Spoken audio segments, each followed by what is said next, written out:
बिस्मिल्लाहिर्रहमानिर्रहीम। अस्सलामु अलैकुम वरहमतुल्लाहि वबरकातुहू। व्यूअर्स, फोरियर ट्रांसफॉर्म लेक्चर 1 में हम Fourier transform, Fourier inverse transform और कर्नल ऑफ ट्रांसफॉर्मेशन की डेफिनेशन जो हैं वो डिस्कस करेंगे। Laplace, Fourier and Z transform, book to follow. इसमें तीन चीज़ें डिस्कस की हुई हैं: Laplace transform, Fourier transform and Z transform. Even इस बुक में फोरियर सीरीज़ का चैप्टर भी इंक्लूडेड है। तो फोरियर सीरीज़ के जब हम लेक्चर्स जो हैं अपलोड करेंगे तो वो भी इसी बुक को कंसल्ट करेंगे उसके लिए भी। लेक्चर कंटेंट्स जैसे कि आपको मालूम है कि यूज़फुल होंगे: BS mathematics, BS physics, MSc mathematics, MSc physics, PPSC, FPSC lecturer mathematics, PPSC, CSS mathematics, competitive examination जो है उसके लिए। Fourier transform: if f of x is an integrable function in the interval minus infinity to infinity, then the function f of k of variable k minus infinity to infinity defined by f of k is equal to 1 over under root 2 pi minus infinity to infinity e raised to iota kx f of x dx is said to be Fourier transform of f of x। आप लोगों ने Laplace transform पढ़ी है, बिल्कुल उसी तरह की definition है। सिर्फ फ़र्क क्या है, वो लप्लास ट्रांसफॉर्मेशन जब ले रहे होते थे तो स्मॉल एफ हम फंक्शन ले रहे होते थे टी का, वो तो खैर डिफरेंस नहीं है इतना ज़्यादा। और दूसरा, जब आप उसकी फोरियर लप्लास ट्रांसफॉर्मेशन आती थी तो वो कैपिटल एफ जो है वो एस का फंक्शन होता था। यहाँ सिर्फ एक तो डिफरेंस नज़र आ रहा है वेरिएबल्स का, कि और ये कोई ख़ास डिफरेंस नहीं है कि वहाँ टी का फंक्शन था जिसकी लप्लास ट्रांसफॉर्म ली जाती थी, और लप्लास ट्रांसफॉर्मेशन लेने के बाद जो आता था वो एस का फंक्शन था। लेकिन अब फंक्शन जो है जिसकी फोरियर ट्रांसफॉर्मेशन हम ले रहे हैं वो एक्स का फंक्शन है, और फोरियर ट्रांसफॉर्मेशन जो आती है वो के का फंक्शन है। और ये डिस्टिंग्विश तो आपको पहले ही पता है कि स्मॉल एफ से कैपिटल एफ में तब्दील करने का मीनिंग क्या है कि फंक्शन चेंज हो गया।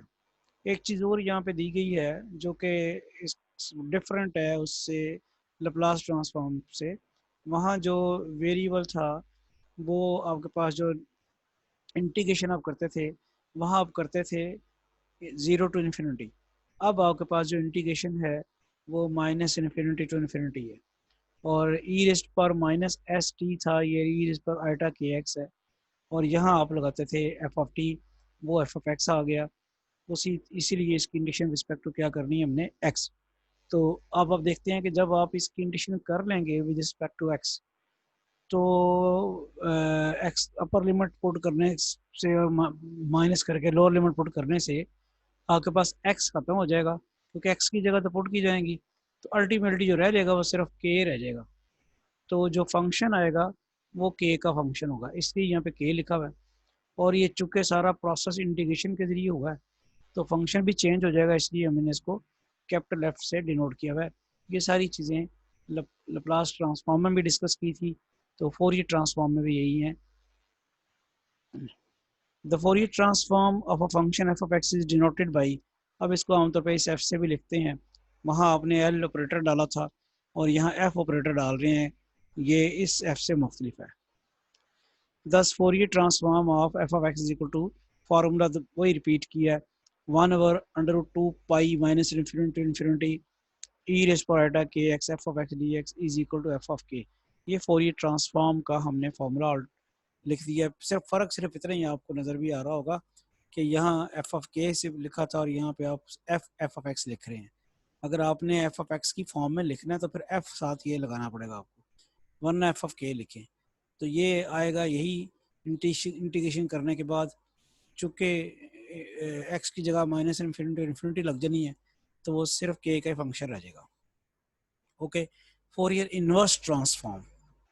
फोरियर इन्वर्स ट्रांसफॉर्म की डेफिनेशन जो है वो ज़रा हम देखते हैं। फोरियर इन्वर्स ट्रांसफॉर्म की डेफिनेशन हम देखते हैं।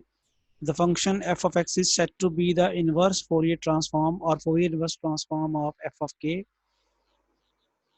and is defined by f of x is equal to 1 by under 2 pi minus infinity to infinity e raised पर minus iota K X F of K D के।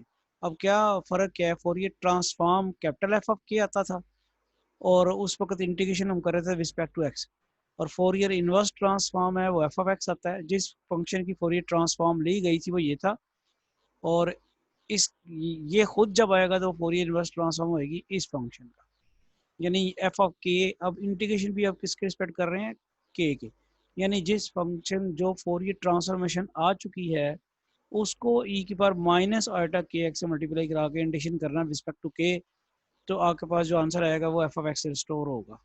और एक और भी है कि वहाँ जब फोरियर ट्रांसफॉर्मेशन ले रहे थे आप तो वहाँ पॉजिटिव साइन था आइटा के साथ, अब आपके पास नेगेटिव साइन है।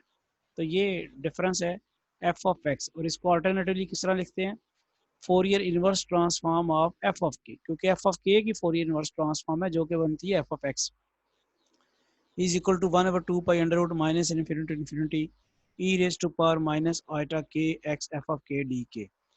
कर्नल ऑफ ट्रांसफॉर्मेशन की जो डेफिनेशन है वो ज़रा देख लें।